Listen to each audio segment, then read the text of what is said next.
Listi Ellan Kymppi, Hannu Hietanen, Marko Taittonen, Vesa Jurvakainen ja Paavo Peiponen. Tämä oli 3. kerta, kun Tuomas Pakkanen ajoi Tähti Kepua, näistä 2 voittoa ja 1 kakkonen. Ja parivaljakko Kepu Pakkanen jatkaa sitten ensi viikon lauantaina Kouvolan 75 finaaleihin, tsemppiä sinne.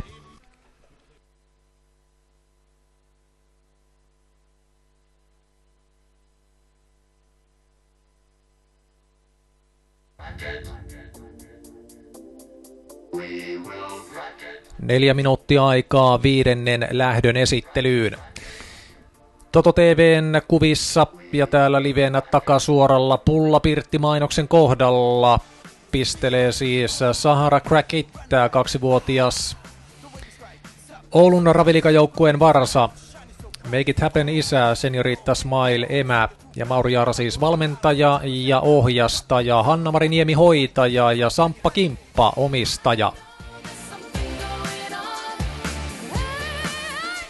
Ja tästähän tuo varsa on saanut nimensä, taustalla soi Bonfunk MCs -yhtyeen Something Going On, Crack It.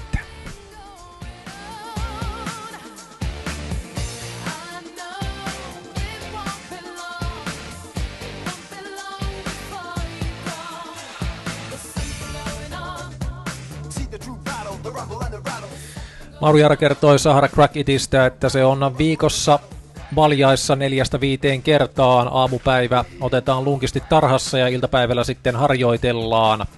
Ja tässä jälleen Sahara Crack It. 5. lähdön maaliin tulon jälkeen teitä arvoisat Samppa Kimpan jäsenet pyydetään kokoontumaan tuonne varikkoalueen portin luokse. Sinne saapuu Sampan hoitaja Hanna-Mari Niemi noutamaan teitä varikkoalueen puolelle sitten Samppaa tapaamaan. Ja muistakaa käydä ostamassa Samppa Pinssi, niitä myydään Totohallin pankkipisteessä euron kappale hintana.